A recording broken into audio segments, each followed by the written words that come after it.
안녕하세요. 저는 경기도에 사는 30대 여성입니다. 결혼한 지는 이제 4년 정도 되었네요. 아이는 아직 없습니다. 낳지 않을 생각을 하거나 아니면 낳기 위해 엄청나게 노력했다거나 그렇지는 않았어요. 그냥 결혼하고 살다 보니 이렇게 된 것 같습니다. 언젠가 때가 되면 생기겠지, 뭐 그렇게 생각하고 살았는데 어쩌면 아이가 들어서지 않은 게 지금으로서는 굉장히 다행한 일이겠네요. 혼자 아이를 키우고 뭐 그런 것 때문이 아니라 그 쓰레기 같은 자식에게 자식이 있다는 것도 또 아이에게 그런 아빠가 있다는 것도 불행한 일일 테니 말입니다. 여기까지 들어도 대충 아실 수 있겠지만 저는 이혼을 했습니다. 나름 오래 연애를 했고 4년이 넘는 기간 동안 함께 살았지만 저는 남편을 몰라도 너무 몰랐다는 생각을 요즘 들어서 하는 것 같아요. 한 사람을 온전히 알기에는 그다지 긴 세월이 아니었나 보다는 생각도 들고 말이죠. 오늘은 제가 남편과 어떻게 갈라서게 됐는지를 여러분께 이야기해드리려고 합니다. 그리고 그 쓰레기 같은 자식이 얼마나 쓰레기인지도 말이죠. 자, 이제 그러면 시작해보겠습니다. 저와 남편은 겹치는 지인이 있었어요. 그리고 그 지인을 통해 소개받았습니다. 지금은 그 지인이 저에게 만날 때마다 미안하다고 사죄하고 있지만요.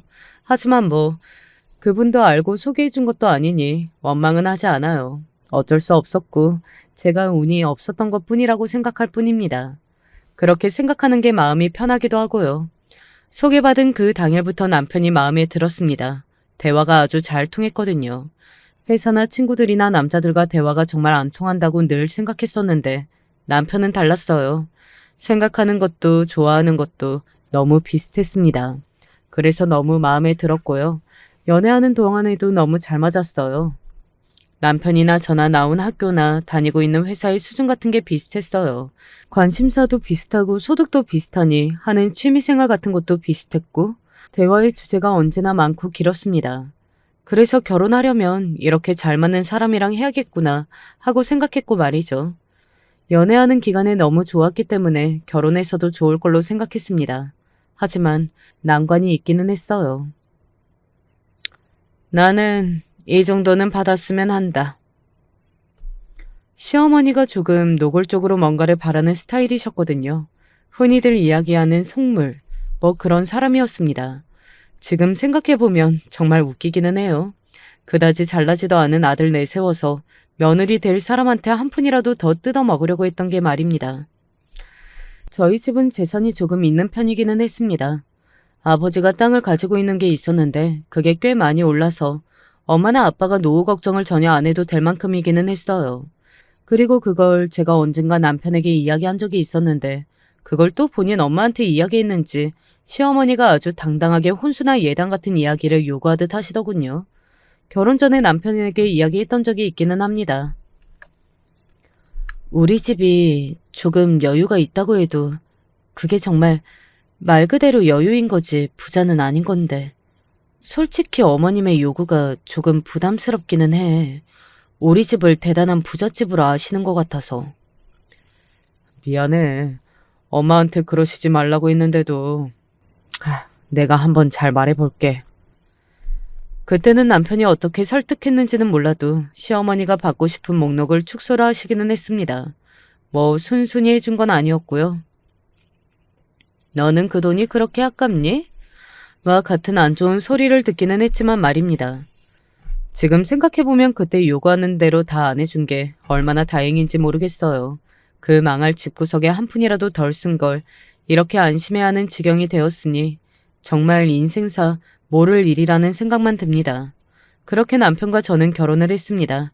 시어머니가 조금 유난인 편이기는 했지만 그래도 나름대로 잘 살았습니다. 남편이 중간에서 시어머니를 컷해주는 경우도 많았고 저도 그만하면 괜찮은 결혼을 한 걸로 생각했어요. 남편이나 저나 둘이 벌어서 꽤 여유도 있었고요. 그런데 첫 다툼 아닌 다툼이 일어났던 건 다름 아닌 남편이 회사를 그만둔다는 말을 하고 나서였습니다. 저는 도저히 이해가 되지 않았거든요. 사업을 좀 해보려고. 갑자기? 사업을 한다는 것, 그 자체를 이해할 수 없다든지 말리고 싶다든지 뭐 그런 건 아니었고 아무런 맥락이 없이 갑자기 한 말이라 이해를 할 수가 없었어요. 원래 사업을 시작하려는 사람들은 그 분야에 꾸준히 관심이 있다든지 아니면 꿈이 있었다든지 뭐 그런 게 있는 거잖아요. 하지만 남편은 아니었습니다. 동기들 만났는데 내가 정말 흥미로운 이야기를 들었거든. 동기 모임을 다녀와서는 거기서 사업을 해서 돈을 많이 번 친구가 있었는데 그 친구가 너무 부럽더라. 그리고 그 이야기를 들어보니 어려운 것도 아닌 것 같더라. 라고 이야기하면서 사업을 시작한다는 겁니다. 아시는 분들은 아시겠지만 사업이라는 게 그런 가벼운 마음으로 시작해서는 안 되는 거잖아요. 조사를 열심히 하고 죽을 각오로 달려들어도 성공을 하냐 마냐인데 그렇게 한번 해보고 싶다고 가볍게 이야기하는 남편이 저는 도무지 이해가 되지 않았거든요. 게다가 평소에 그런 생각도 아니었는데 말입니다. 그런 가벼운 마음으로 사업을 하는 건 좀 아니지 않나? 가벼운 마음 아니야. 내가 이야기를 안 해서 그렇지. 나도 언젠가 내 사업체를 운영해 보는 게 꿈이었어. 저는 돌려서 유하게 계속 말렸지만 솔직히 다 큰 성인이 마음먹고 본인이 한다는 일을 주변에서 아무리 말려봐야 무슨 소용이 있겠어요. 본인이 곧 죽어도 해야겠다는데 말입니다. 남편은 결국은 회사를 그만뒀어요. 사실 무슨 사업을 한다는 건지 모르기도 했습니다. 저한테 이야기해달라고 하면 남편은 늘 당신은 들어도 몰라. 걱정하지 마. 내가 부자 만들어줄게. 뭐 그런 이야기만 했어요. 사실 저는 그 말도 어이가 없기는 했습니다. 제 돈을 2억이나 빌려갔었거든요. 그런데 돈도 빌려준 사람인데 이야기를 해주지 않은 게 말입니다. 제가 불만을 조금만 이야기해도 자기는 나를 못 믿어? 이런 말로 저를 몰아세우기도 했고 말이죠. 게다가 시어머니는 더 했고요. 너는 남편이 뭐를 한다고 하면 응원은 못 해줄 망정. 그렇게 다 따지고 들어야겠니? 너같이 구는 사람이 집에 있으면 될 일도 안 되겠다. 아니 제가 남편이 안 되길 바라는 건 아니잖아요. 잘 돼서 잘 살면 저도 좋은 건데요. 하지만 가족이고 아끼는 사람이고 게다가 남편이 잘 안 되면 저에게도 영향이 있으니 누구보다 걱정하고 잘 됐으면 하는 마음에서 이런저런 이야기도 하는 건데 그럴 때마다 남편이나 시어머니는 저를 무슨 남편이 망하길 바라는 사람 취급을 했습니다. 그건 남편이 어느 정도 성공을 하고 나서 더더욱 심해졌어요. 남편의 사업은 초창기에 아주 잘 됐거든요.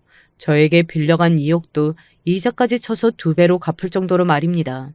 저도 이렇게 빨리 이렇게 많은 돈이 벌린다고 하는 생각에 무척이나 놀랐던 기억이 있네요. 거 봐. 내가 성공한다고 그랬잖아. 자기는 의심이 너무 많아서 문제야. 남편을 믿어줘야지. 내가 우리 아들 보통 아들이 아닌 거 알았어. 그래서 그렇게 결혼도 잘 시키고 싶었던 거고. 시어머니의 그 말에는 뼈가 있다고 생각했었는데 아니나 다를까 남편의 성공 이후에 시어머니의 태도가 정말 180도 달라졌습니다. 오늘 집에 좀 와서 음식 좀 해라. 아, 오늘 저 야근이라서요. 그 쥐꼬리만큼 버는 회사 때려치우든지 해라. 야근은 무슨. 에휴, 내가 조금만 더 반대하고 기다릴걸. 그때 왜 결혼은 시켜서는. 그러니까 조금만 더 있다가 남편이 성공을 하고 난 다음에 어리고 조건이 더 좋은 며느리를 봤어야 하는 거였는데 너무 급하게 저 같은 여자랑 결혼을 시켰다고 제 얼굴만 보면 한탄을 하셨었어요. 아이고, 저 얼굴만 보면 내가 속이 터져서 원. 사람 면전에다 대놓고 그런 이야기를 아무렇지 않게 했습니다. 뭐 이해는 할 수 있죠.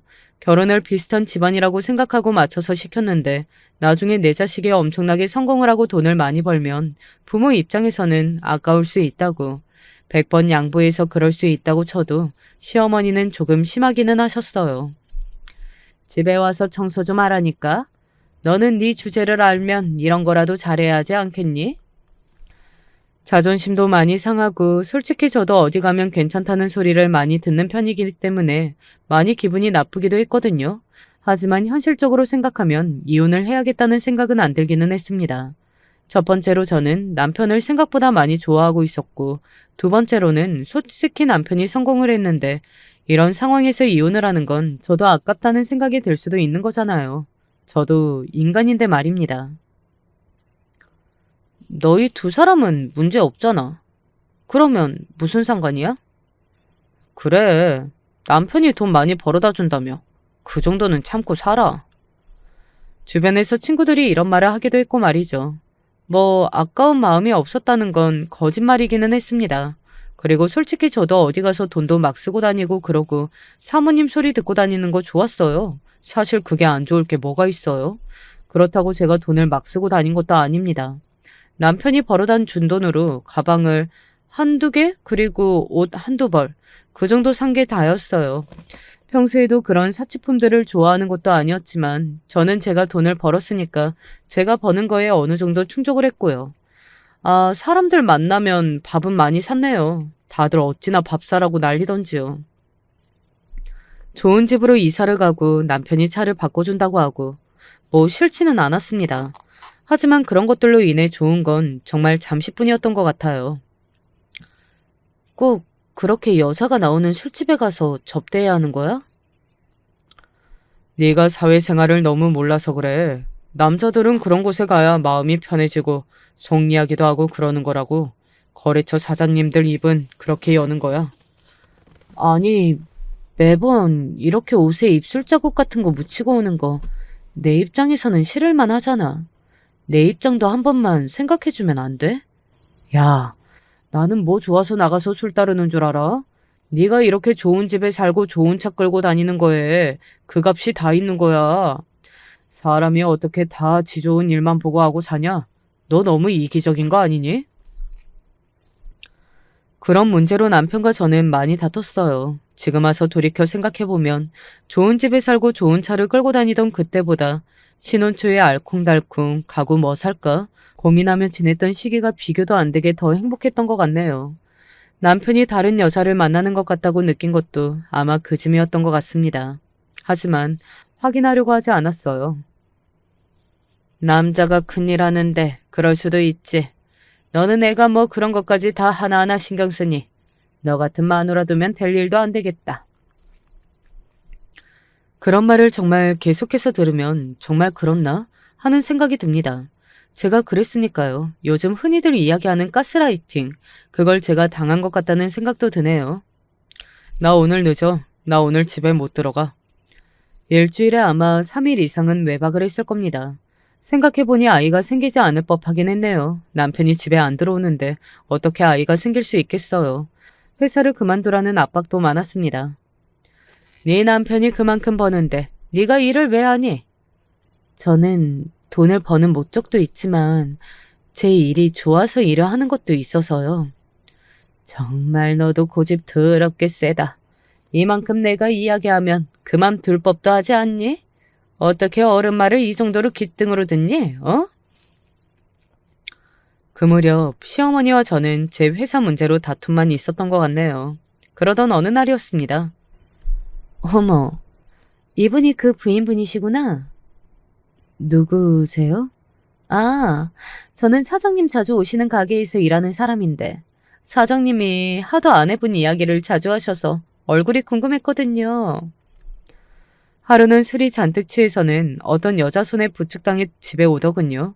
그 여자는 차림새나 화장이 누가 봐도 술집에서 일하는 여자 같아 보이기는 했습니다. 그런 편견을 가지면 안 되는 건데 누가 봐도 그런 모습을 하고 있었어요.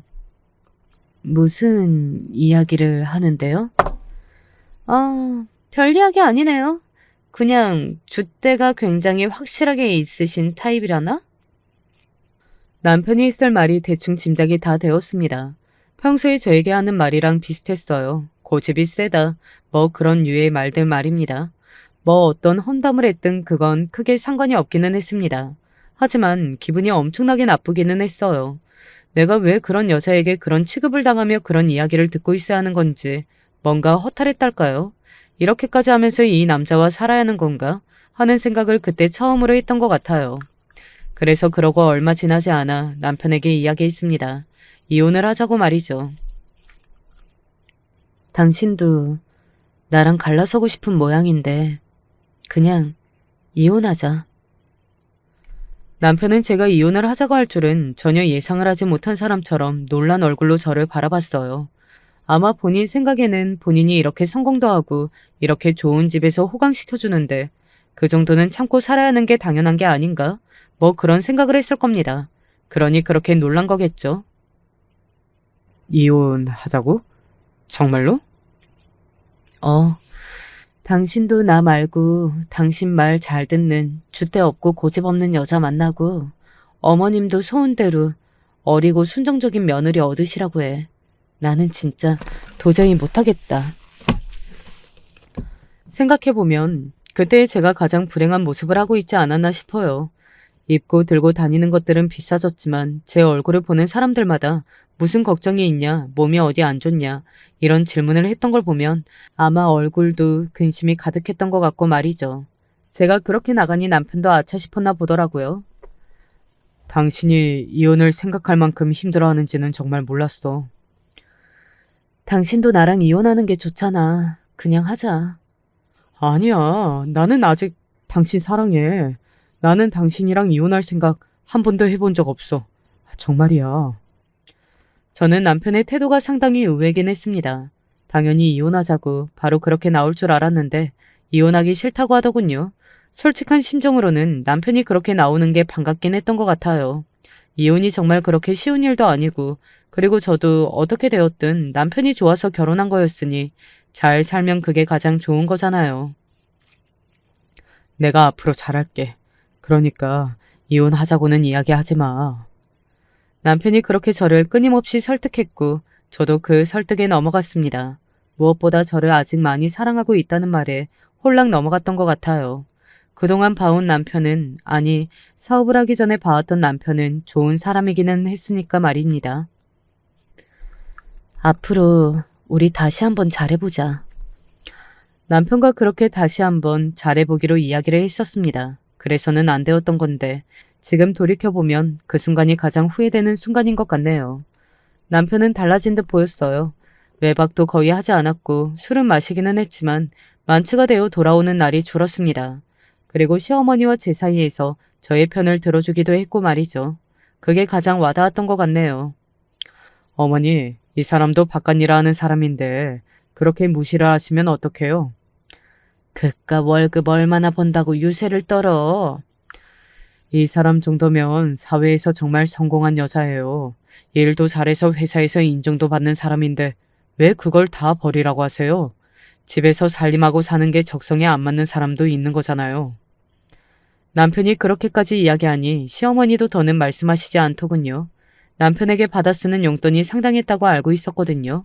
아마 그것 때문에라도 남편의 눈치를 볼 수밖에는 없었을 겁니다. 앞서 이야기했듯 시어머니는 속물이었으니까요. 그렇게 또 한동안은 좋았습니다. 남편이 사업을 하는 동안 제대로 어디 놀러 나가거나 하지도 못했었는데 둘이 함께 좋은 곳도 다니고 말이죠. 마치 연애하던 시절로 돌아간 것 같다는 생각도 많이 들었던 것 같아요. 그러던 어느 날이었습니다. 내가 회사에 지금 큰 문제가 생겨서 나가봐야 할 것 같아. 왜? 무슨 문제인데? 지금은 다 설명을 못하겠고 일단 나가서 사태 좀 보고 내가 나중에 다시 이야기해 줄게. 남편이 사색이 된 얼굴로 휴일에 회사를 나가더군요. 사실 사업이라는 게 정말로 안정적으로 자리를 잡기 전까지는 당장 한 치 앞을 알 수 없는 거잖아요. 어제는 잘 되는 것 같다고 오늘 어떤 문제가 터져서 망할 수도 있는 일이고요. 그런데 그런 일이 남편의 사업에도 닥친 겁니다. 남편은 그러고 나가서 한 일주일 가까이 집에 오지 않았어요. 사실 제가 남편에게 이혼을 이야기했던 그 즈음에 저희 아버지가 돌아가셨었거든요.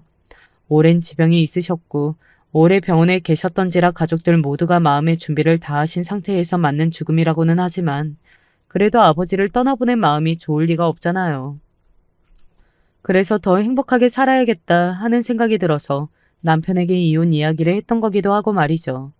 그래서 제 수중에 아버지가 물려주신 돈이 있었어요. 저는 사실 저에게 주지 않아도 된다고 했지만 아버지는 그래도 그렇게 남편이 잘 될수록 네가 기가 안 죽으려면 너도 가지고 있는 게 있어야 한다고 한사코 물려주신 돈이었습니다.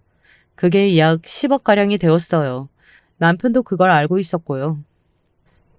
여보, 정말 미안한데 장인어른에게 받은 그 10억 내가 잠깐만 좀 쓸 수 있을까? 일주일 만에 집에 들어온 남편이 죽은 얼굴을 하고서는 저에게 그렇게 이야기하더군요. 그 얼굴을 본 사람이라면 고민을 할 수밖에 없었을 겁니다. 정말 죽을 것 같은 얼굴을 하고 있었으니까요. 게다가 저는 그 사람의 아내잖아요. 그냥 거절하기는 정말 힘들었어요. 하지만 그렇다고 한들 또 그 돈을 쉽게 빌려줄 수도 없는 노릇이기는 했습니다. 어찌되었든 그 돈은 아버지가 돌아가시면서 저에게 저만 쓰라고 준 유산이었고, 그리고 사업이라는 게 그 돈을 홀라당 날려먹을 수도 있는 거잖아요. 그러니 망설여질 수밖에 없었어요. 물론 하기 힘든 결정이라는 거 알아. 생각할 시간을 줄게. 그런데 올해는 못 줘. 나 정말 망할 것 같거든. 남편이 울면서 제 손을 꼭 잡으며 그렇게 말했습니다. 사실 그 순간에 남편에게 그 돈을 주기로 마음을 먹었던 것 같아요. 물론 그렇게 마음은 먹었지만 겉으로는 생각해보겠다고 했고 말이죠. 물론 친구들은 말리기는 했어요. 그거 다 날릴 수도 있어. 안 돼. 어디다 쓸 건지 이야기는 듣고 주는 거야? 야, 진짜 다시 생각해라.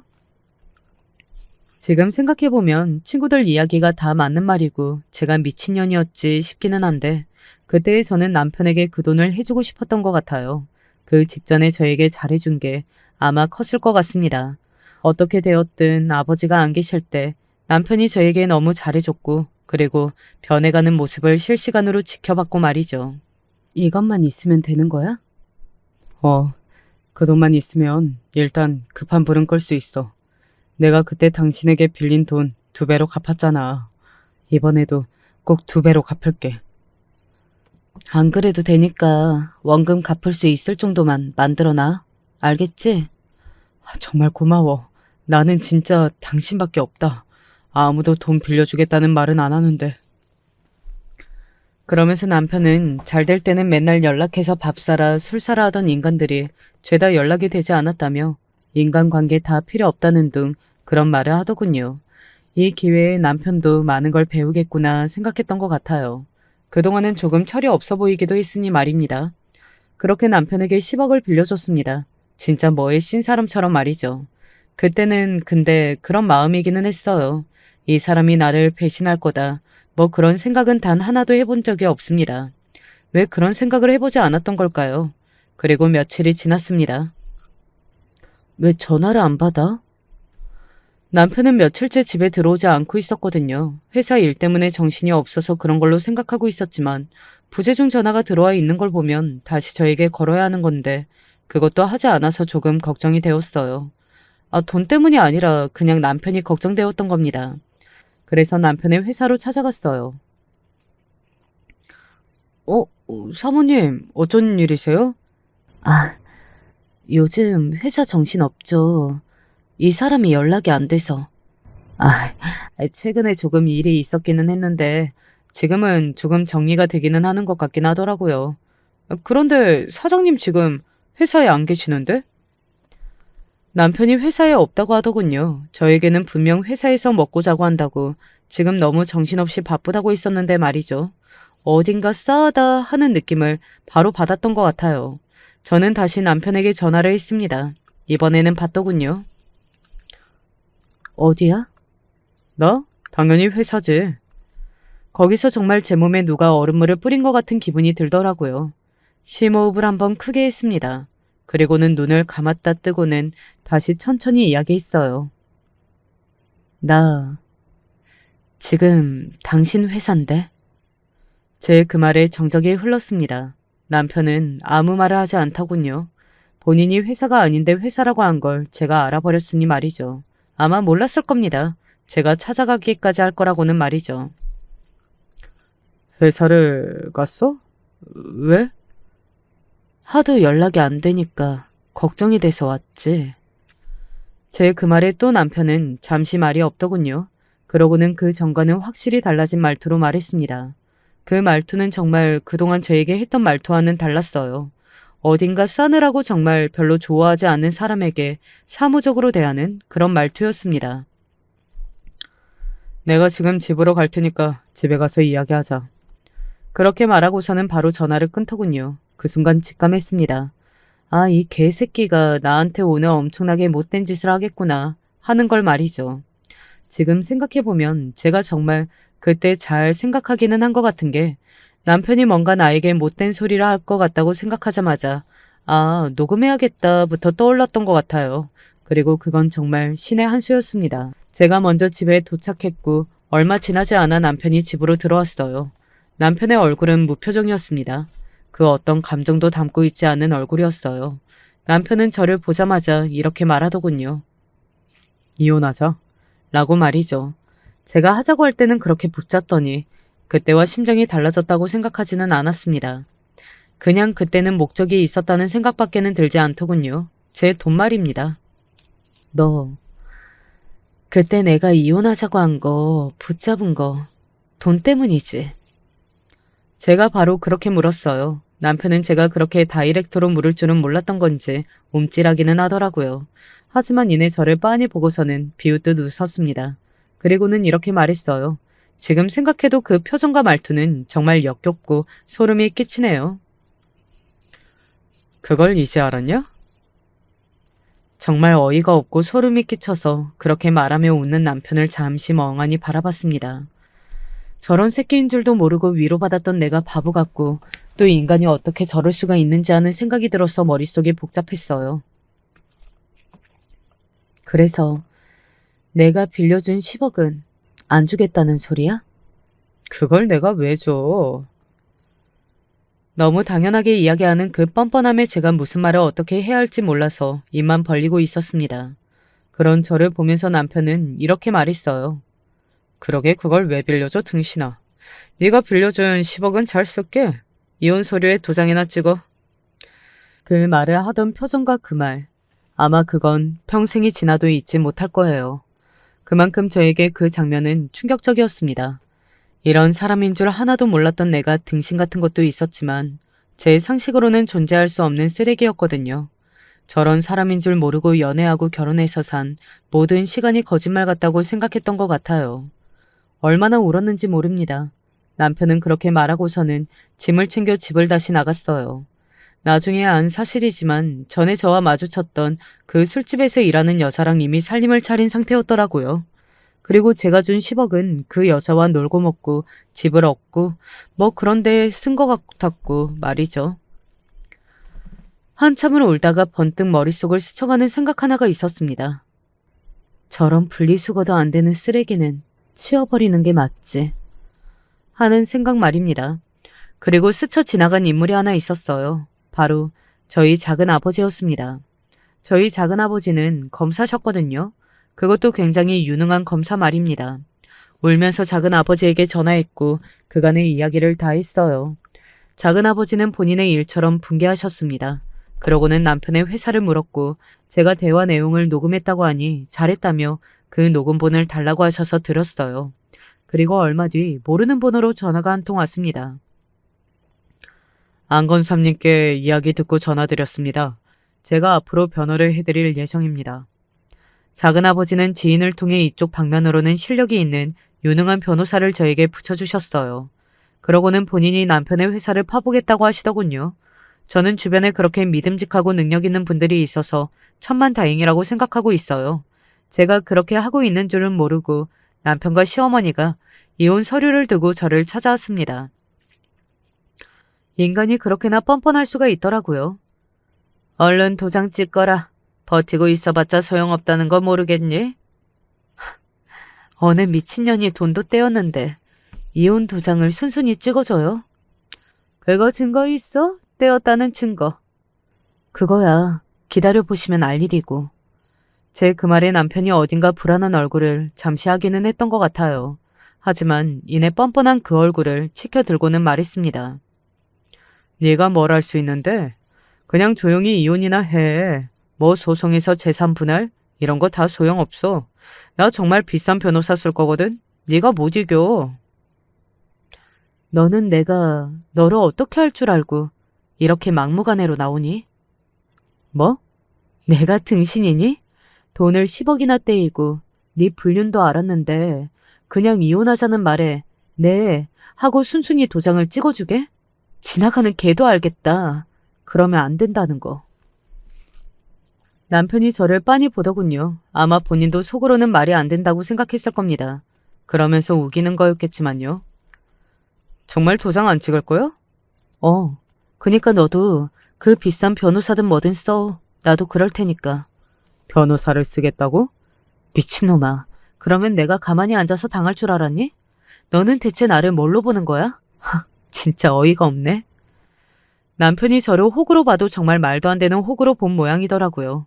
어떻게 그런 상황에서 제가 순순히 이혼을 해줄 거라는 생각을 눈꼽만큼이라도 할 수 있었던 건지 저는 아직도 그게 너무 이해가 되질 않는 것 같아요. 그래서 정말로 저를 등신으로 생각했다는 걸 깨닫고 또 그럴 때마다 그 인간을 죽이고 싶은 마음이 듭니다. 그래, 그러면 어디 한번 해봐. 남편은 그렇게 호기롭게 이야기했지만 아마 속으로는 많이 쫄리기는 했을 겁니다.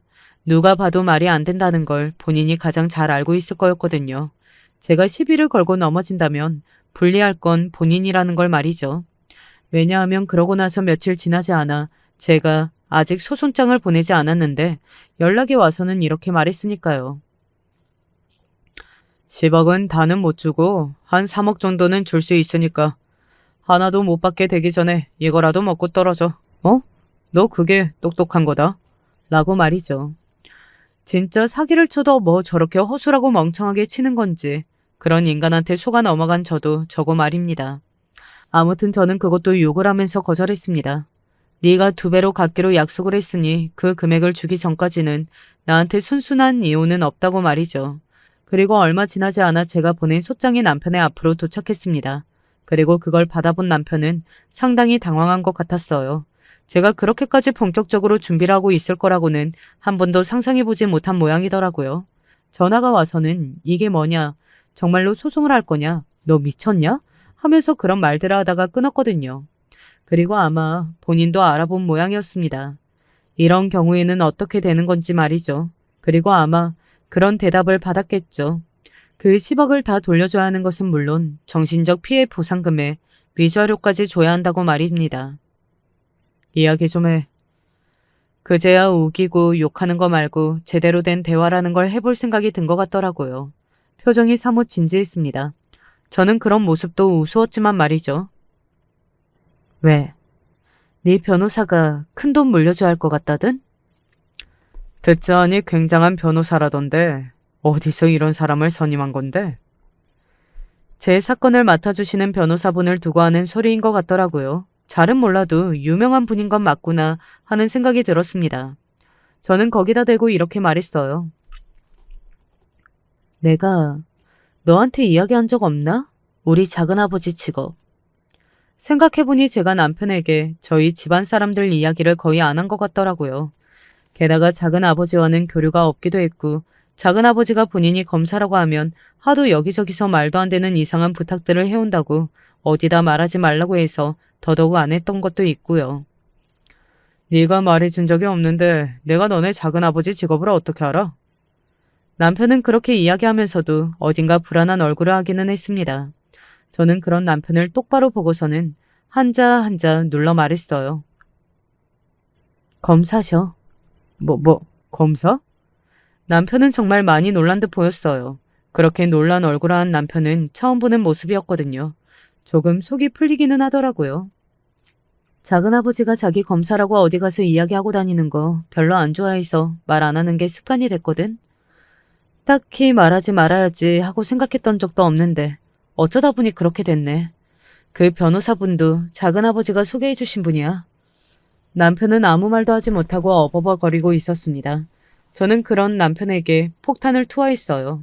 아마 남편은 저의 이 말을 듣고는 정신이 완전히 나가버렸을 겁니다. 작은아버지가 너 회사 이름이랑 이런 거 다 물어봐서 이야기해드렸는데 너 혹시 뭐 잘못하고 다니는 거 없지? 우리 작은아버지 진짜 무서운 분이거든. 남편의 안색이 새하얗게 질려가는 걸 가만히 봤습니다. 속이 뻥 뚫리는 기분이 들더군요. 솔직히 투명한 방식으로 회사를 운영하고 있다는 생각은 안 들었거든요. 저에게 그런 짓을 하는 인간인데 잘도 양심적으로 회사를 운영했을까요? 그리고 제대로 된 설명을 해주지 않은 것도 어딘가 미심쩍었고 말입니다. 나한테 그랬지? 뭐가 더 이득인지 잘 생각해보라고. 내가 그 말 그대로 너한테 돌려줄게.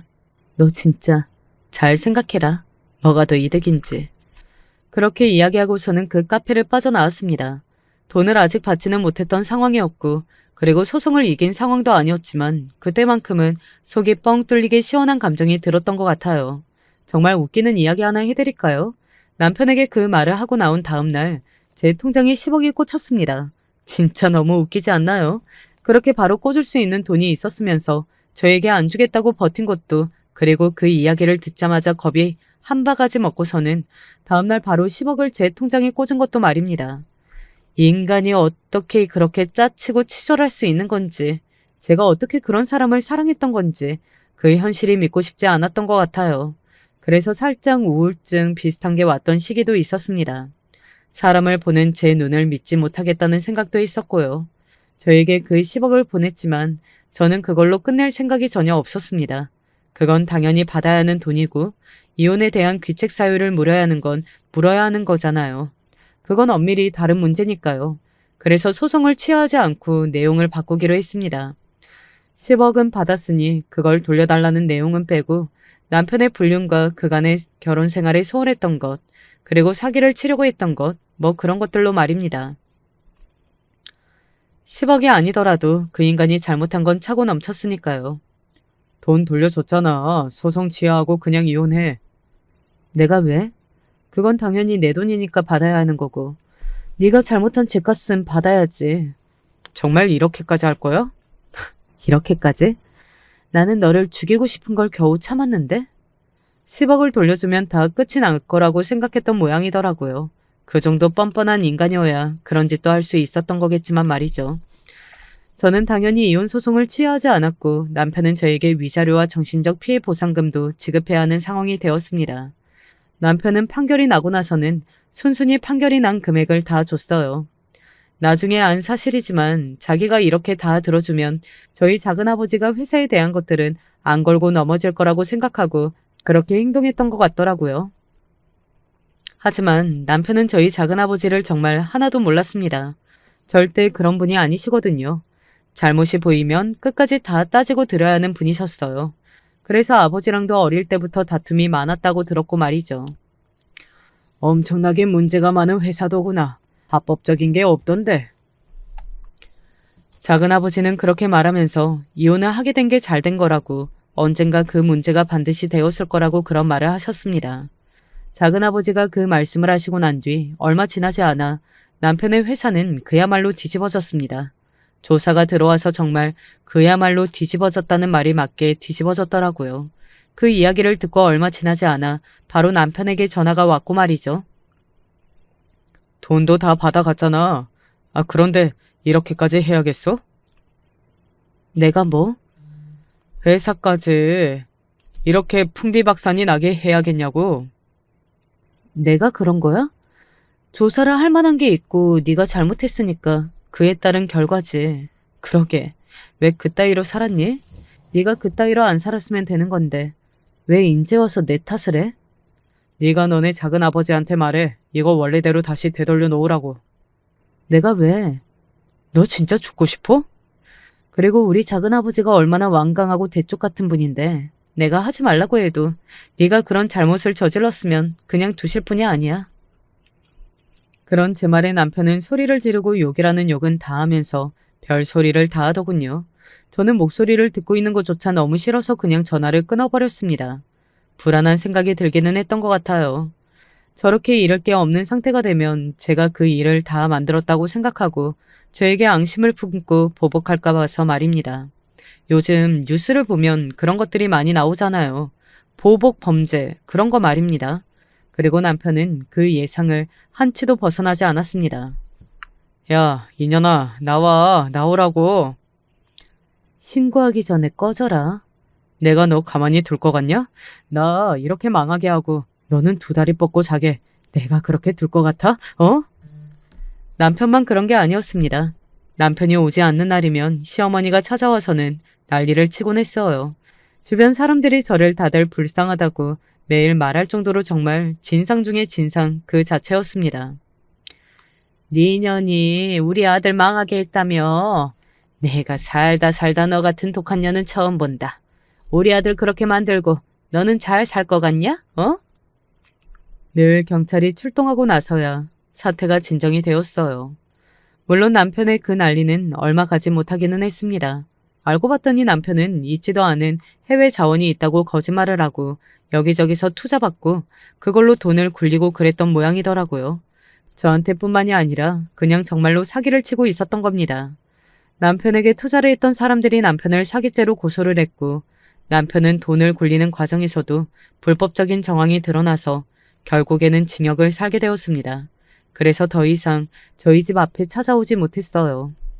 정말 남편이 사업을 시작한다는 이야기를 처음 꺼냈을 때만 하더라도 이 이야기의 결말이 이렇게 날 거라고는 단 한 번도 상상조차 해본 적이 없었습니다. 남편은 원래 그런 사람이었던 걸까요? 아니면 돈이라는 게 남편을 그렇게 만든 걸까요? 저는 아직도 그게 궁금해요. 그런 인간들이 그런 짓을 하는 거야. 그러니까 처음부터 그런 사람이었던 게 맞는 거고. 작은아버지는 어느 날 저에게 그렇게 말씀하셨지만 저는 저에게 보여준 남편의 모든 모습이 거짓말일 거라고는 생각하지 않거든요. 그래서 그냥 사람은 다면적이고 누군가에게는 악마 같은 사람일지라도 누군가에게는 천사 같은 사람일 수도 있는 거니까 제가 본 남편의 모습도 그리고 사람들에게 사기를 치고 다녔던 남편의 모습도 다 남편의 안에 있는 남편의 모습이라고 생각하기로 했어요. 그러면 복잡한 마음이 조금 풀리는 것 같기도 하더라고요. 시어머니는 다 늙은 그 나이에 남편의 옥바라지를 시작했습니다. 있는 재산은 거의 다 남편에게 사기를 당한 사람들에게 탈탈 털리고 제대로 된 벌이도 없는 상황에서 연금 받는 걸로 생활도 하고 남편의 옥바라지도 한다고 들었어요. 아마 시어머니도 이 이야기의 결말이 이렇게 날 거라고는 단 한 번도 생각하지 못했겠죠. 제가 장담하건대 아마 시어머니는 그 생활을 오래 버티지는 못할 겁니다.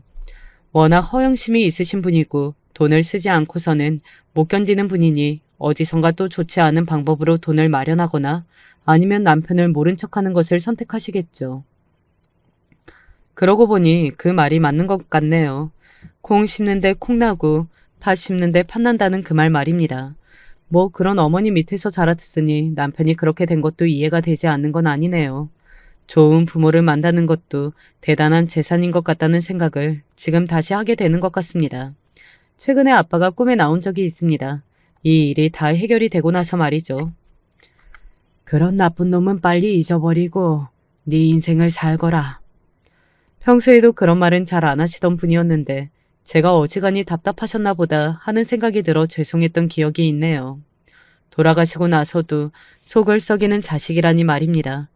언제나 불효를 저지르는 것 같아 마음이 너무 아프고 무거웠습니다. 제가 알기로 남편은 4년형인가 5년형을 받았다고 했거든요.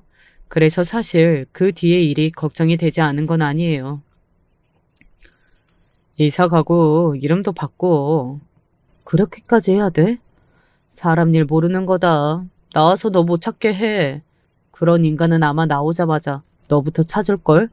복수를 하든 돈을 뜯어내든 하려고. 친구의 말을 들으니 또 그럴 것 같다는 생각이 들기는 하더라고요.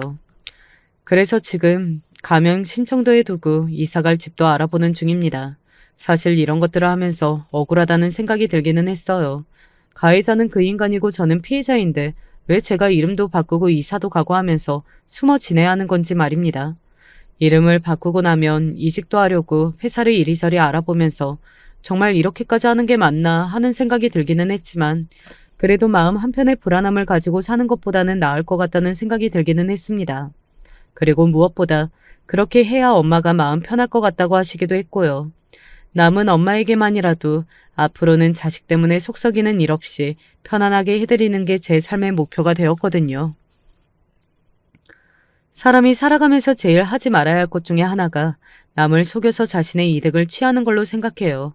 그리고 자신을 믿고 사랑해주는 사람에게는 더더욱 그래서는 안 되는 거라고 말이죠.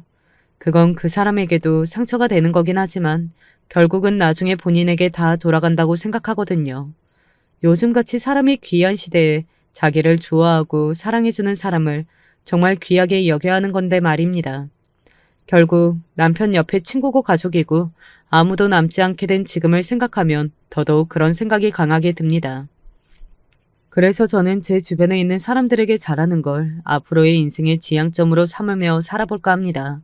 사실 조금 치열하게 사는 편이기는 했는데 이제는 조금 편하게 내려놓고 주변도 돌아보고 그러면서 살려고요. 일어나지 않았으면 좋았을 일이기는 하지만 그래도 그 일을 겪으며 얻은 바가 하나라도 있어서 다행이기는 하네요. 이야기가 너무 길어졌네요. 정말 대단한 새끼를 만난 덕에 이런 사연도 생기고 말입니다. 저는 정말 평범하고 무탈하게 살아온 사람이었는데 말이죠.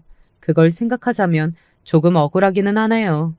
사람 하나 잘못 만나서 별 고생을 다 하고 법정에도 가보고 말입니다. 겪지 않았으면 좋았겠지만 어쩌겠어요. 이미 다 일어난 일인 것을요. 저는 이제 그만 이야기를 마무리할게요. 마지막까지 함께 해주신 분들이 제 이야기를 어떻게 들으셨는지 궁금하네요. 그리고 무슨 생각을 하시며 들었을지도 말입니다. 그 자식 욕 많이 해주세요. 제 속이 더 시원할 수 있게 말입니다. 보는 것만으로도 속이 뚫릴 것 같거든요. 긴 이야기 들어주셔서 감사합니다. 언제 어디서나 건강하시고 무탈하세요. 안녕하세요. 나름 살 만큼 살아서 인생을 안다고 생각했는데 갈수록 선택의 연속이라 오늘도 고민이 많은 60대 여성입니다. 자식을 키우며 산다는 것은 왜 이렇게 힘든 것일까요? 낳는 순간부터 평생을 자식에 매여 사는 느낌이 들어 오늘도 깊은 한숨만 내쉬게 되네요. 저에겐 아들과 딸 둘이 있고 이 아이들을 낳고 정말 열심히 살아왔네요. 나름 해줄 수 있는 것들은 다 해주겠다며 뒷바라지를 해주었고 정말 아이들만 보면서 살았어요. 그렇게 아이들 공부도 시키고 취업하는 것을 보면서 시간을 지내다 보니 어느덧 시집 장가를 갈 때가 되었더군요. 딸들도 하나둘씩 결혼하고 막내 아들도 결혼할 여자가 있다고 말을 꺼냈었어요. 줄곧 누군가를 만나는 것 같긴 했는데 갑자기 결혼이라는 말을 꺼내니까 좀 당혹스럽긴 했네요. 엄마, 진짜 좋아하는 여자고 나 정말 결혼하고 싶어요. 근데 엄마, 한 가지 말해둘 게 있어요. 뭔데 그러니? 듣고 놀라시면 안 돼요? 저기 여자친구가 고아원에서 자랐어요. 그러니까 부모님이 안 계세요. 고아원이라고? 마침 홍기도 찼으니 저도 딱히 마다할 이유는 없었는데 뒤이어 아들이 꺼내는 말은 뭔가 느낌이 좋지 않더라고요. 인생을 헛산 건 아니었는데 나쁜 예감이 딱 맞아 떨어졌어요. 뜸을 들이던 아들은 그렇게 기복 없이 살아왔던 제 인생에 갑자기 돌을 던지는 것 같은 말이었습니다. 고아라니, 양가 부모도 없이 어디서 어떻게 자랐는지 알 수 없는 아이란 말이야? 부모가 없다는 사실 자체도 측은하긴 하고 이게 남의 일이었다면 그게 뭐가 문제냐고 말했을지도 모르지만 엄만 싫다. 사람 마음이 간사해도 어쩔 수가 없어. 이게 내 자식이랑 연관된 일이고 내 가족을 드리는 일인데 엄마는 반대야. 네가 날 실망스러워해도 엄만 엄마 입장이 우선이다. 엄마, 근데 정말 좋은 애예요. 사실 말은 안 했지만 나 저번에 아팠을 때 간호해준 친구도 그 친구예요. 저 지방으로 취직했을 때 있잖아요. 크게 교통사고 났을 때. 저 물심양면으로 간호해주고 밥해준 친구가 제 여자친구예요. 아휴. 내심 혹시 여자친구가 아닌가 싶기도 했지만 역시나 예상이 맞았더라고요. 하지만 너무나 갑작스럽게 많은 것들을 받아들이고 이해를 해야 되는 상황이라 저도 쉽게 오케이 하기는 어려웠네요. 그래도 어쩌겠습니까. 일단 저와 남편을 비롯하여 결혼한 딸들도 불러서 함께 만나보게 되었어요. 그런데 정말 아이러니하게도 예상을 벗어나는 일이 생기게 되었어요. 다시 생각해도 믿을 수 없는 일이고 아무리 이때를 되새겨봐도 제가 뭔가 좀 이상했던 것 같아요. 안녕하세요, 어머니. 처음 뵙겠습니다. 그래, 네가 련이구나. 만나서 반갑다. 들어와라. 고개도 잘 들지 못하고 어렵게 첫 시작을 떼는 며느리의 모습이란 제가 갖고 있던 나름의 편견을 없애는 묘한 인상이 있었어요.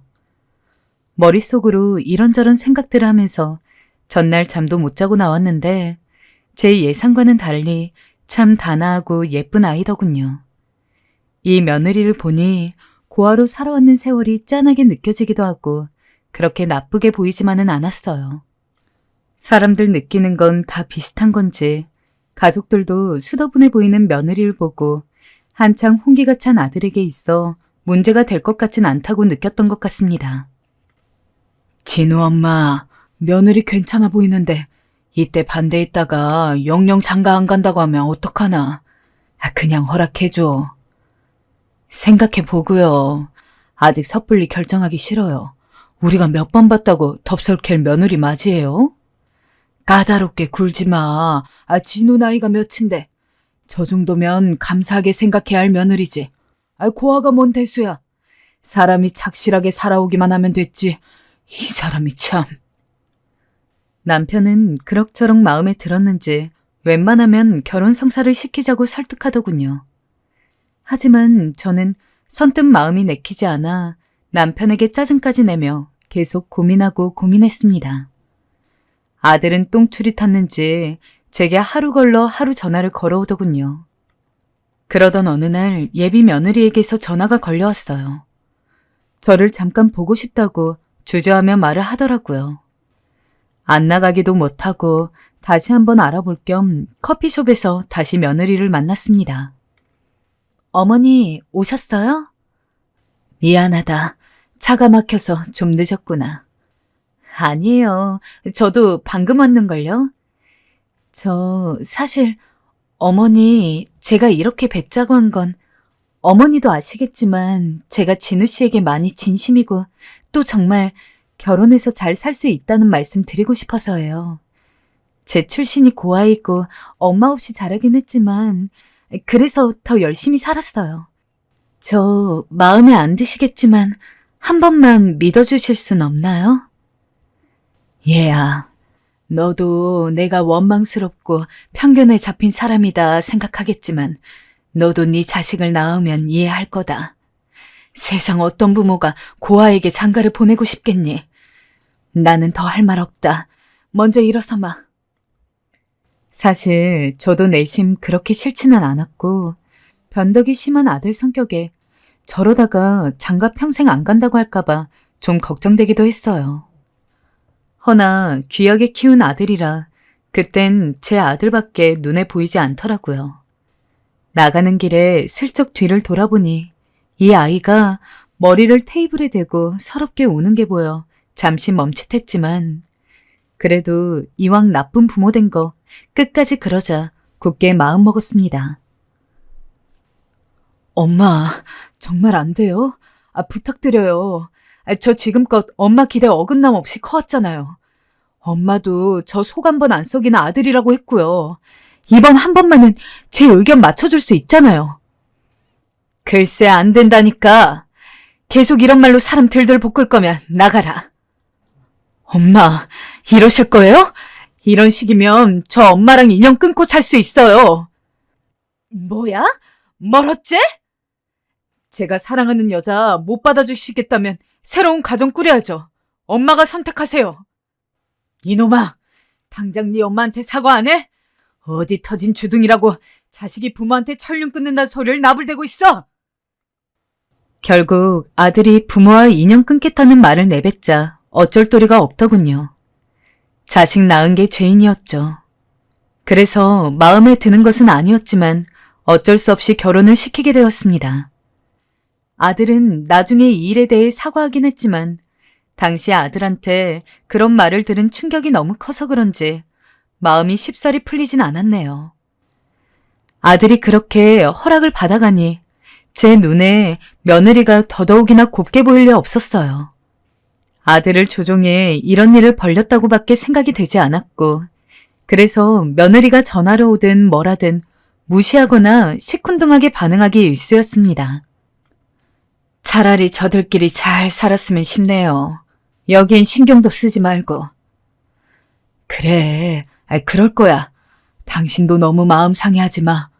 며느리는 괜찮은 애인 것 같으니 조금만 살갑게 해줘.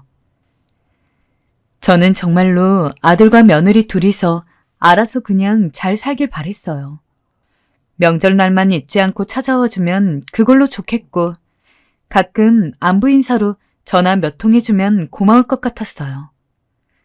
그런데 며느리가 생각한 결혼 생활은 그게 아니었는지 제가 전혀 예상치 못한 상태로 흐름이 진행되어졌어요. 일단 며느리는 신혼집을 저희 집 근처로 옮겼어요. 굳이 불편하게 그러지 말라 했건만 아들은 며느리가 하자한 거라며 직장도 가까워서 여기로 옮기게 됐다 했습니다. 아니, 그래도 그렇지. 걔는 시댁이 코앞에 있으면 불편할 거야. 내가 뭐 니들 집 수시로 찾아가거나 하지 않겠다만 여기 집값도 만만치 않은데 그냥 다른 곳 가서 살지 그러니? 아니에요, 엄마.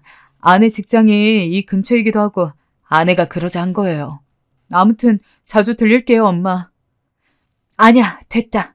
뭐하러 그러니? 아이, 괜찮아. 우린 신경 쓰지 말고 니들 잘 살면 돼. 하지만 말은 그렇게 했지만 솔직히 신혼집이 가까이 있으니 좋긴 좋았습니다.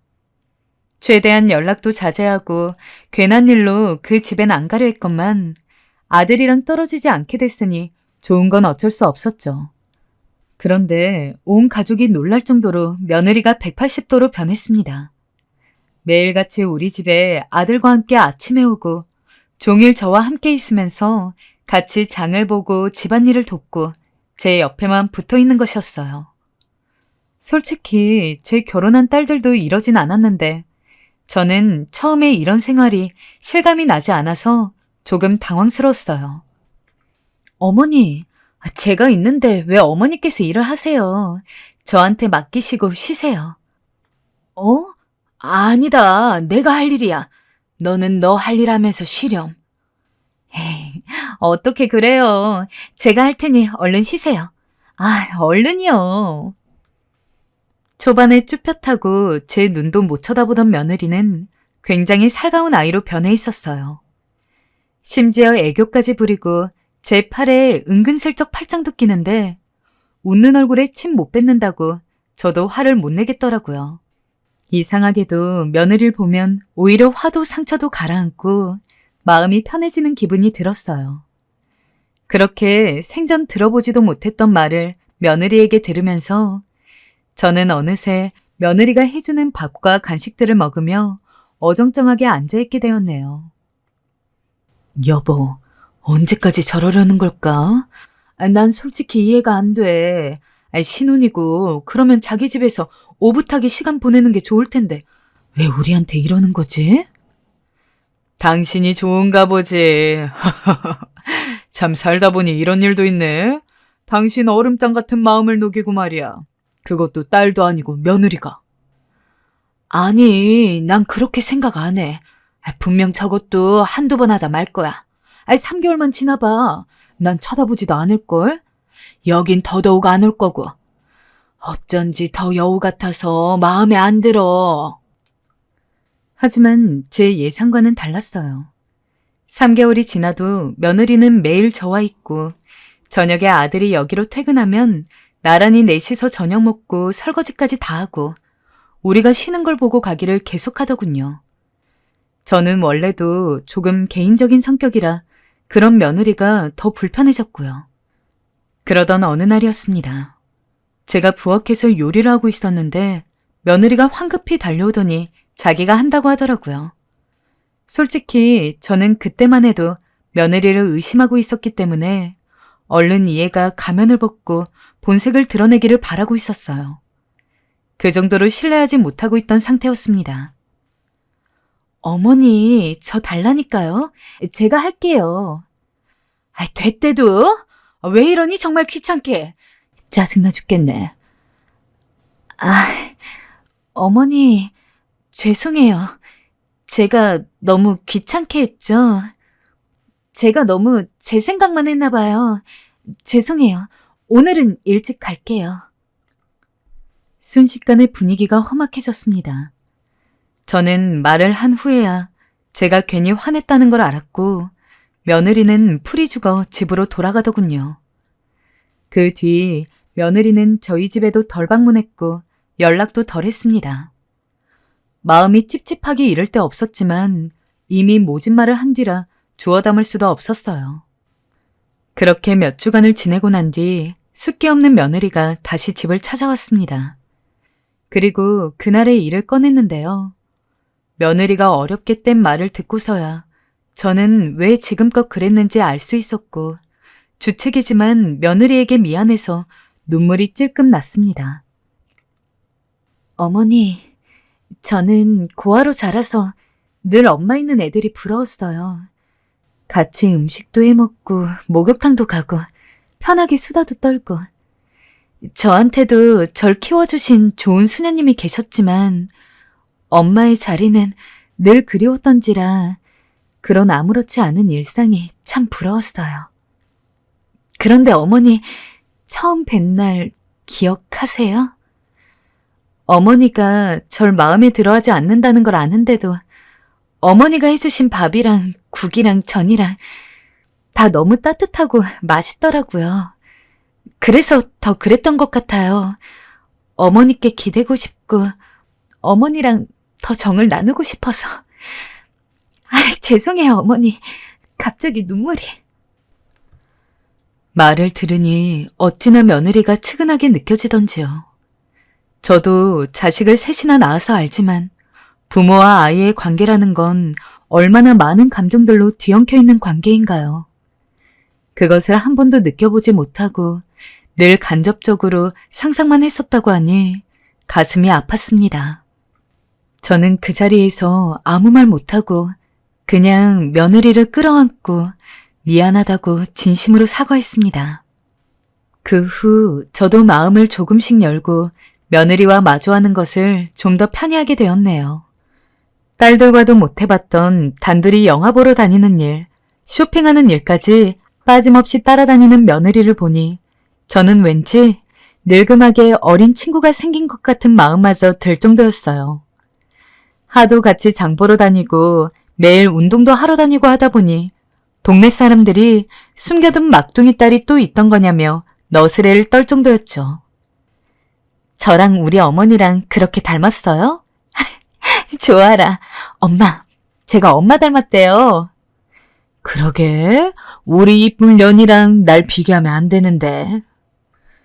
지금도 참 가슴이 아픈 게 동네 아줌마가 저랑 며느리가 닮았다는 말을 지나가듯 했는데 우리 며느린 그 말을 참 좋아했습니다.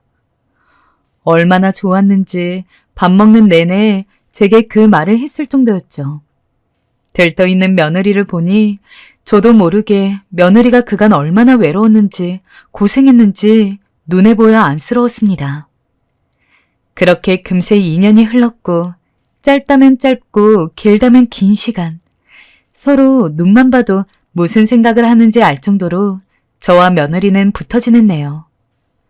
하지만 참 세상 일이라는 게 짓궂은 것이 이쯤 되면 살만하다 싶을 때 모든 것을 뒤엎어버리는 일들이 꼭 일어나는 것 같아요. 네가 감히 세상을 우습게 보냐고 야단치듯이 말이에요. 간단하게 말하자면 제 아들이 아주 큰 사고를 쳤다는 것입니다. 원래 감정 기복이 심하고 툭하면 변덕을 부려대서 곧잘 저와 남편의 속을 썩였어요. 그런데 이제 남인 며느리의 속까지 썩이게 되었네요. 남자가 되어서 결혼한 아내를 속썩인다는 것이 무슨 의미겠습니까? 바로 술과 여자에 빠져서 도통 헤어나오지를 못한다는 거였어요. 정말 내 아들이지만 너무 괘씸하고 한심해서 며느리를 볼 낯이 없더군요. 그것도 아들이 바람 피우고 술만 진탕 먹고 있다는 사실을 무려 딸들의 제보로 알게 되었어요.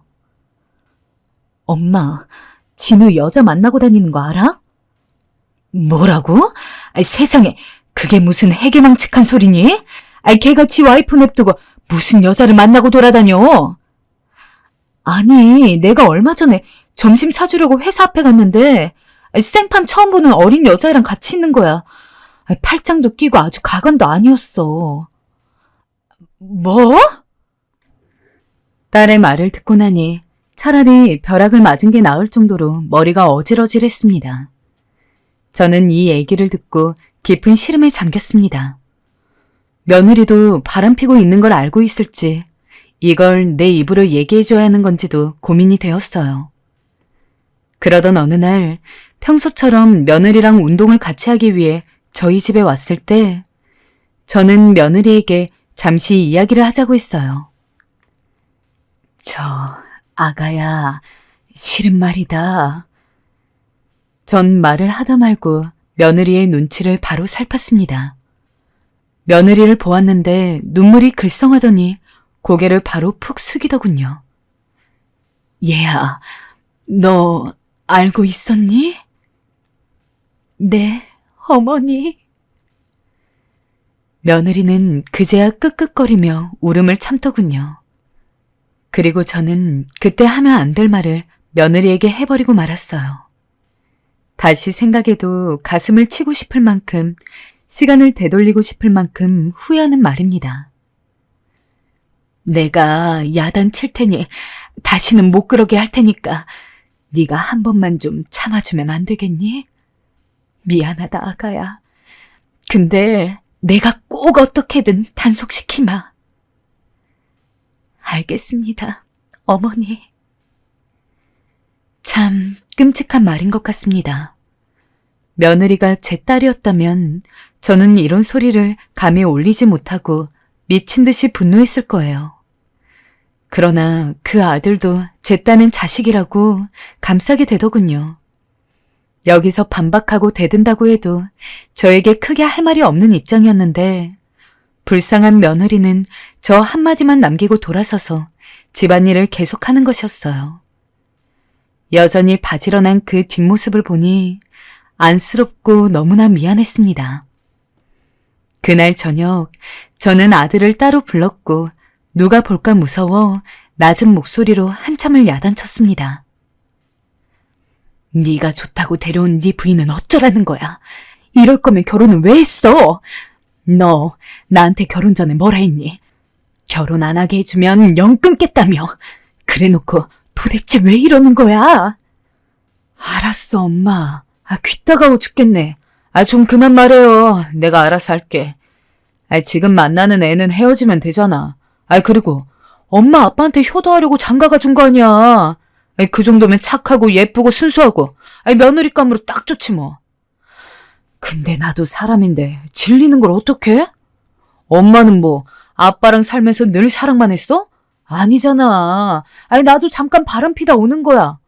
걔도 아마 그런 건 다 이해할걸? 뭐야? 아들의 태도는 영 시원치 않았습니다.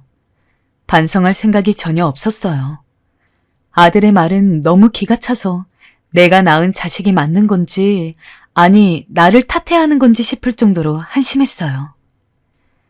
듣자 하니까 내가 결혼시켜서는 안 될 자식을 시켰구나 싶다. 네가 내 뱃속에 나온 자식이 맞니? 마지막으로 말하마. 너 한 번만 더 바람피고 그거 걸리면 난 정말 너 안 보고 살 거고 니네 둘은 이혼이다. 알겠어? 내가 이혼하라고 팔 걷어붙이고 나설 거야. 네, 알겠어요. 제가 세게 나가자 아들은 그제야 좀 심각성을 인지했는지 풀 죽은 얼굴로 들어섰습니다.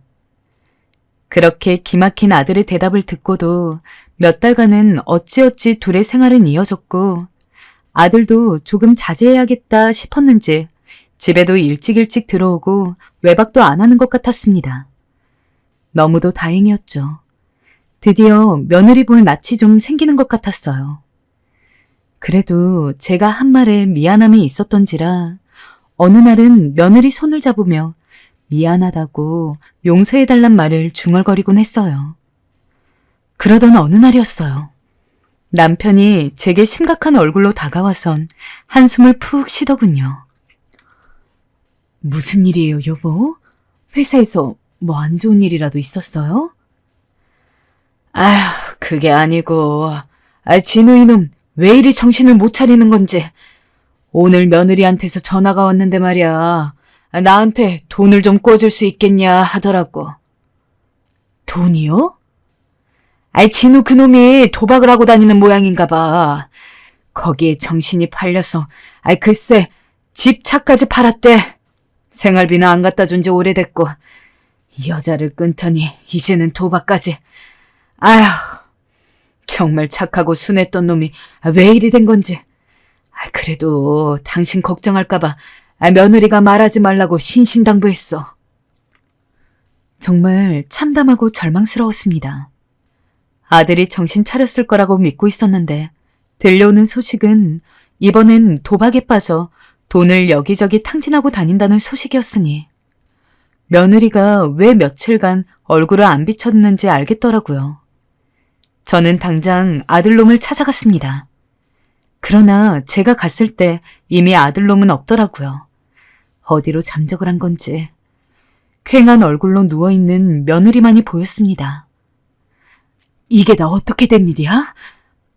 어머니. 며느리는 말없이 한참을 흐느꼈어요. 아무리 내가 배불려 낳고 귀하디 귀하게 키웠던 아들이지만 이 이상은 참고 보기 힘들었어요. 아들은 도무지 바뀔 것 같지 않았고 그렇다면 아무 잘못도 없이 이렇게 불쌍하게 청춘을 소비하고 있는 며느리를 그대로 붙들고 있으면 정말 지옥이라도 갈 것 같았습니다. 저는 결단을 내리는 수밖에 없었어요. 진우랑 이혼해라. 련이야, 너도 네 인생 살아야 해. 안 돼, 어머니. 이혼은 싫어요. 저를 버리지 마세요, 어머니. 얘야, 이게 나와의 문제이니? 너도 이제 네 인생을 살아야지. 그놈 자식은 절대 도박이든 여자든 끊지 못하고 밖으로 돌 거고 너한텐 더 못되게 굴 거다. 나도 그 꼴 보고 살고 싶진 않다. 련이야, 이제 그만하거라. 어머니. 큰맘 먹고 저는 며느리에게 통보를 했고 며느리는 그 말을 듣자마자 처음 들어보는 괴성을 지르며 울기 시작했습니다. 나도 이런 말하기 싫다. 네가 어떤 며느리였는데. 그래도 우리 연락하며 살자꾸나. 응? 이혼해라. 저 역시 아들 때문에 속상해서 며느리 때문에 마음이 아파서 울음을 참을 수가 없었어요. 며느리는 그럼에도 불구하고 이혼하지 않겠다 했어요. 제가 혹여나 이혼하라고 할까봐 제 전화를 피하기까지 하였죠. 그러던 중 며느리로부터 먼저 전화가 걸려왔습니다. 어머니, 지금 좀 집에 와주실 수 있으세요? 제가 병원을 가봐야 할 것 같은데. 며느리는 어딘지 아파 보였습니다. 숨도 잘 쉬지 못했고 끙끙거리는 목소리로 제게 집에 와줄 수 있겠냐 묻더라고요. 알겠다. 곧 갈 테니 어디 가지 말고 집에 있거라. 예감이 너무나 좋지 않았습니다. 저는 그 길로 급하게 택시를 타고 가보았어요. 제 눈으로 본 광경은 가관도 아니었습니다. 아니, 눈을 뜨고 있는 자체가 수치스럽고 목이 메이더군요. 아들이 술김에 집은 뭘 그렇게 다 깨부수고 집어 던졌는지 난장판이 되어 있었고 며느리의 얼굴과 몸은 이미 온갖 상처로 얼룩져 있었어요. 이렇게 엉망이 된 집에서 엉망인 남편과 살면서도 자기를 버리지 말라는 며느리의 울음소리에 정말 더 안 되겠다는 생각이 들었어요. 저는 며느리를 병원에 데려다주고 나서 며느리에게 정말 너무나 미안해서 당시에 노후 자금으로 모으고 있었던 자금 중 그래도 나름 거금에 속했던 1,000만 원을 찾아서 며느리 손에 쥐어주었습니다. 그리고 힘든 연을 제 손으로 억지로 끊어냈습니다. 며느리는 몇 번이나 우리 집을 찾아오고 반찬을 갖다 놓고 했으나 이대로는 정말 아무것도 안 될 것 같아 호되게 야단을 쳐서 쫓아보내곤 했습니다.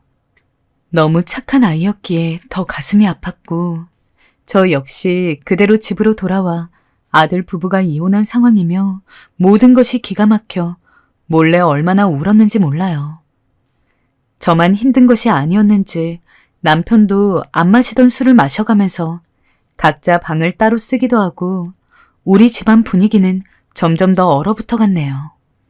아들은 여전히 밖으로 도느라 연락도 끊어버린 지 오래되었고 딸들도 저들 살기 바쁘다며 명절 때나 가끔 들여다보고 살았어요.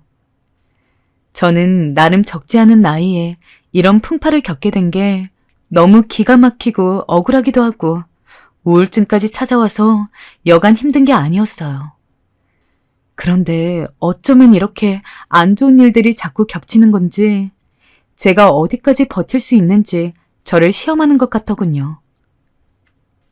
여보, 나 병원에서 검사를 받았는데 당신이 알아야 할 소식이 있어. 검사? 당신 혼자 검사 받으러 간 거예요? 아이, 같이 가지 왜? 내가 간암이라네. 말기라 손을 쓸 수가 없대. 말도 안 돼요. 세상이 무너지는 것 같았습니다. 우리 나이가 적은 편은 아니었으나 그래도 나름 경제적으로나 노후와 관련된 부분에서 크게 문제는 없다고 살아왔어요. 하지만 정말 모든 게 한순간이더군요. 저는 뭔가 준비하고 받아들일 새도 없이 순식간에 남편의 죽음을 맞이하게 되었습니다. 여보, 그동안 고생 많았어. 남편이 남긴 이 한마디, 이것만을 가슴에 품으며 저는 남편을 너무나 먼 곳으로 보내야 했습니다. 몇십 년을 내 곁에서 당연하게 있어주던 사람이었고 말년으로 갈수록 아들로 인해 둘 다 마음고생이 심하긴 했지만 그래도 서로 한 집에 있었기에 그 온기로 겨우겨우 버텨냈는데 세상 일이 다 진저리가 나고 허무하게 느껴질 지경이었습니다. 엄마, 어떻게 된 거예요? 아빠가 돌아가시다니. 아빠. 안 돼. 아빠, 가지 마요. 뒤이어 병원으로 달려온 아들과 딸들을 보고 저는 그저 엉엉 울 수밖에 없었습니다. 그나마도 애들이 도와줘서 겨우겨우 장례를 치렀고 남편이 남긴 것들을 나중에야 정신 차리고 정리를 하게 되었어요. 하지만 이제사 마음을 좀 바로 잡으려던 차에 저는 그만 더 발목을 잡고 나락으로 떨어지는 일을 겪게 되었습니다. 애들 아빠 유산이 없다고요? 네, 사모님. 아드님 앞으로 다 돌려져 있더군요. 유언장에도 명시되어 있고 사모님께서 모르셨던 사실이십니까? 저는 전혀 모르고 있던 사실이었어요. 애 아빠가 그런 걸 말 안 했을 일 없는데. 저는 부랴부랴 아들부터 찾아갔어요. 아들은 술에 떡이 된 채 집안에서 누워 있었고 재촉을 해서 정황을 알아냈더니 정말 왜 남편 혼자 가버린 건지 원망스러울 정도로 경악스러운 상황이더군요. 아들은 우리와 연락을 끊은 몇 년간 술과 도박, 여자에 빠져 살면서 수많은 빚을 져버렸고 저를 볼 면목이 없으니 제 아빠를 찾아가서 끝도 없이 돈을 타냈던 모양이에요. 저도 이 무렵 때는 우울증으로 지쳐서 남편과의 대화가 거의 없었기에 잘 몰랐는데 그때 이렇게 아들에게 돈을 주고 있었다니요. 원망스럽기도 하고 자식이라고 차마 끊어내지 못했던 남편의 마음도 모르는 것은 아니어서 너무 괴로웠어요. 그래도 그렇지 유산이 다 아들 앞으로 갔다니요. 아들은 완전히 도박에 눈이 멀어 돈 단위를 우습게 생각했고 병상에 있던 제 아버지를 종용하고 보채서 그렇게 누나들과 엄마인 저도 생각지 않은 채 자기 앞으로 다 돌려버렸더군요. 더 충격적인 건 그것을 거의 다 탕진해버렸다는 것이었어요. 니놈이 사람이야? 사람이냐고! 엄마, 돈 얼마 없어. 나한테 남은 거 없어요. 다 귀찮으니까 나가요. 아들은 텅 빈 눈으로 절 보며 그마저도 술로 망가져버린 혀로 말하더군요. 그렇게 하루아침에 저는 저와 남편이 살던 집까지 경매에 넘어가 버렸고 작은 단칸방을 겨우 얻을 형편에 치닫게 되었어요. 나이 60을 바라보던 나이에 경제적으로 이렇게 바닥을 찍게 될 줄은 꿈에도 생각지 못했던 터라 더 참담했습니다. 하지만 피가 역류하는 것을 느끼며 정말 아들을 가만두지 않겠다는 생각이 들어 쫓아가려는데 충격적인 전화 한 통이 걸려왔어요. 이진우 씨 어머님 되십니까? 아들의 전화로 다른 사람의 목소리로 저를 찾는다니. 저는 이때 이미 너무 지쳐있고 서 있을 힘도 없는 상태였는데 다음 내용을 듣고 그만 기절하고 말았습니다. 옆집 이웃이 절 발견해줘서 겨우 정신을 차렸으니까요. 아드님이 운명하셨어요. 아들이 빌린 돈을 받으러 왔던 사람들이 집에 찾아왔다가 하도 반응을 하지 않으니 문을 부수고 들어왔다가 아들의 유서와 마지막 모습을 발견했다는 것이었어요. 저는 이쯤 되니 미치지 않는 것이 이상할 것 같은 상황이었습니다. 남편을 보낸 지 얼마나 되었다고 한 달도 되지 않아 아들을 보내야 한다니요. 그것도 제 손으로 그렇게 가버린 아들이라니. 하늘을 올려다보며 소리를 몇 번이나 질렀는지 모릅니다. 차라리 나를 데려가라고요. 그렇게 힘든 시간을 보내는 중 아무 연락도 없는 딸들이 원망스러워 전화를 걸었더니 저에게 돌아오는 말이란 윤수야, 엄마다. 엄마 너무 외롭고 힘이 든다. 아들의 남편에 엄마 팔자 왜 이런지 모르겠어. 엄마는 아빠가 진우한테 돈 주고 있을 때 뭐 했어? 자식은 진우만 자식 아니야. 우리가 엄마 아빠한테 자식이기는 해? 그렇게 진우 감싸더니 그게 이 결과야? 나는 엄마처럼 안 살아.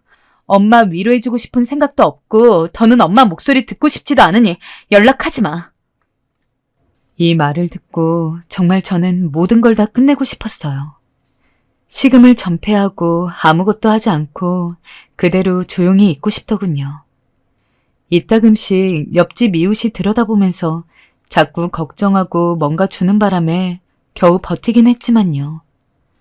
두통도 심해지고 울음도 나오지 않고 먹는 것도 불규칙해 허기도 제대로 느껴지지 않아서 멍하니 누워있기만 했어요. 그냥 이대로 생이 끝났으면 바라고 바랬습니다. 그런데 어느 날 누군가 문을 두드리더군요. 겨우 일어나서 대답을 했는데 왠지 목소리가 낯이 익었어요.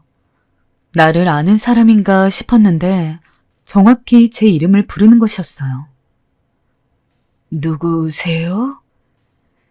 이런 곳에 찾아오는 게 어울리지 않을 정도로 화려한 옷을 휘감고 있고 머리부터 발끝까지 고급스러운 분위기를 풍기는 아줌마였습니다. 왠지 얼굴이 낯이 있는 것 같기도 하고 아닌 것 같기도 해서 조금 헷갈리던 차에 그 아줌마의 입에서는 충격적인 말이 나오더군요. 어머니, 저예요. 련이에요. 어머니 며느리. 뭐? 기력이 하나도 없어 일어설 수도 없었지만 그래도 있는 힘껏 눈을 뜨고 찬찬히 다시 얼굴을 봤어요. 살이 조금 찐 것 같긴 했으나 분명 며느리임은 틀림없었어요. 혈색도 좋고 낯선 분위기가 가득했으나 얼굴은 분명 맞았어요. 어떻게 여기를... 겨우 입을 떼는 저를 며느리는 와락 끌어안더니 엉엉 울더군요. 한참이나 그렇게 울고 저도 그만 그간의 삶에 대한 서러움이 터져나와 영문 모를 울음이 쏟아져 나왔어요. 서로 부둥켜 안고 우느라 각자의 어깨가 너무 젖어서 민망할 정도가 되어서야 몸을 떼었습니다. 아니, 그간 어찌 지낸 것이야? 어머니, 저 잘 지냈어요. 좋은 남자를 만나서 재혼하게 됐어요. 남편 사업도 잘 돼서 걱정 없이 살았고요. 며느리가 재혼한 남편이 가지고 있는 회사는 세상과 연을 끊듯 당분간 지내왔던 제가 듣고 어렴풋이 알 정도면 상당히 유명한 곳인 듯 했습니다.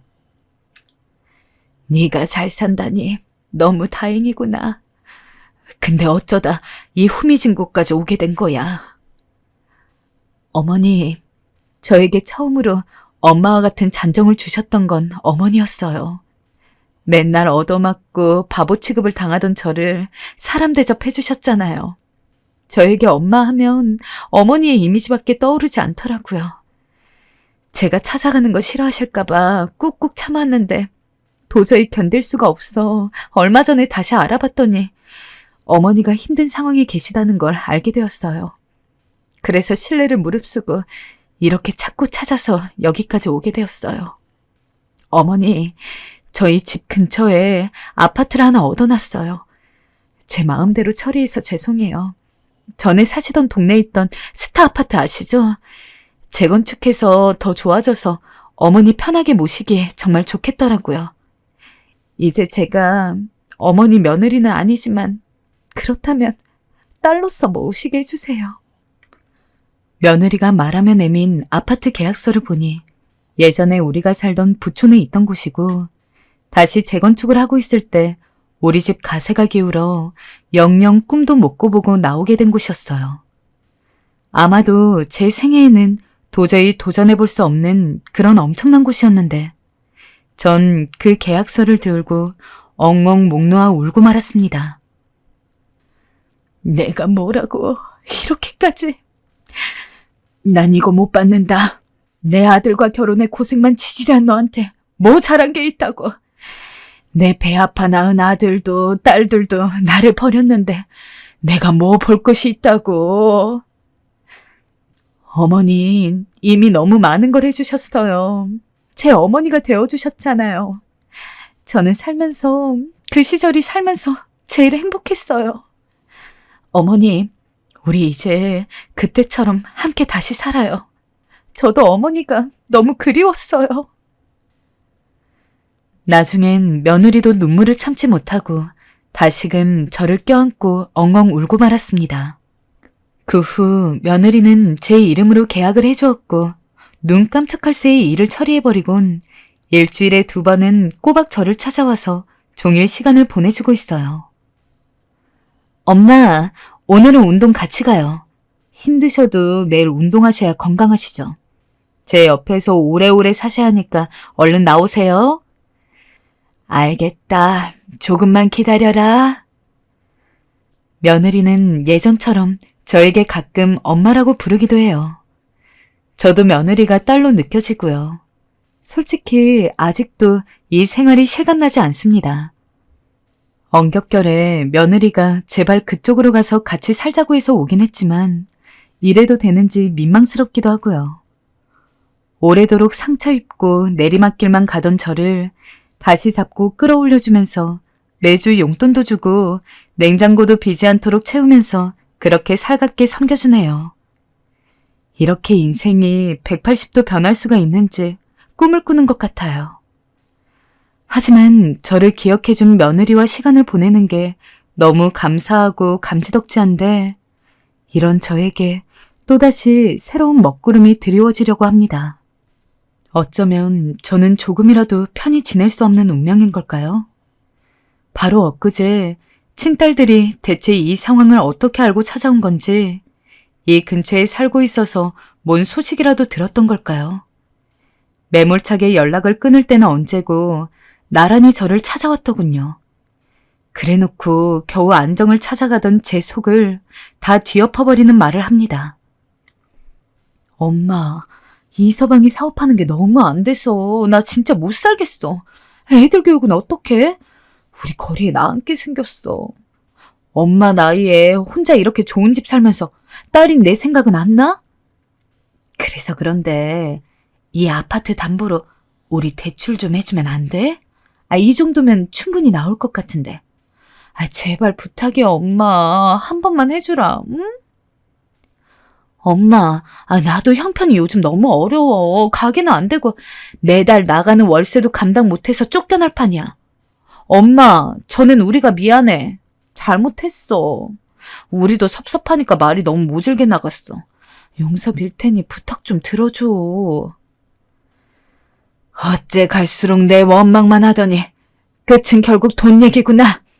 내가 힘들 땐 뭐 힘드냐고 날 버리더니 이제 와서 돈을 달라고? 꼴도 보기 싫으니 다 나가라! 너무 머리가 아프고 한숨이 나와서 일단은 둘 다 쫓아보냈어요. 곧 있으면 며느리가 다니러 오는 시간이 되기도 했고요. 어떻게든 마주치게 하기도 싫고 정말 끔찍하더군요. 그런데 지금 가장 복잡하고 머리가 아픈 건 저입니다. 그렇게 딸들을 내쫓긴 했지만 저것들도 자식이라고. 제 남편들 사업이 망해서 손주들이랑 나앉게 되었다니. 그걸 애미로서 그냥 두고 봐야 하는 걸까요? 사실 똑같이 자식인데 유산이 아들 아닌 딸들에게도 좀 갔다면 저 고생을 안 했을 것 같기도 하고 미안하기도 하고요. 저에게 이렇게 고급스럽고 비싼 아파트가 사실 이 나이에 당치도 않기도 한데 참 복잡한 마음이 듭니다. 저만 보고 이렇게 지원해준 며느리를 생각하니 이러지도 저러지도 못하고 있는데 대체 어떤 결정을 하는 것이 좋은 건지 혼란스럽습니다. 마음은 착잡하지만 그래도 제 기분이 안 좋아 보였는지 저 좋아하는 전복죽을 사들고 오는 며느리 보면 마음이 또 풀리기도 하네요. 지금까지 긴 사연 들어주셔서 고맙고 자식 문제로 속 썩는 부모들 많으실 텐데 모두 힘내시길 바랄게요. 마지막으로 지면을 통해 며느리에게 사랑한다고 고맙다고 말하면서 끝을 내고 싶습니다. 사랑한다, 아가야.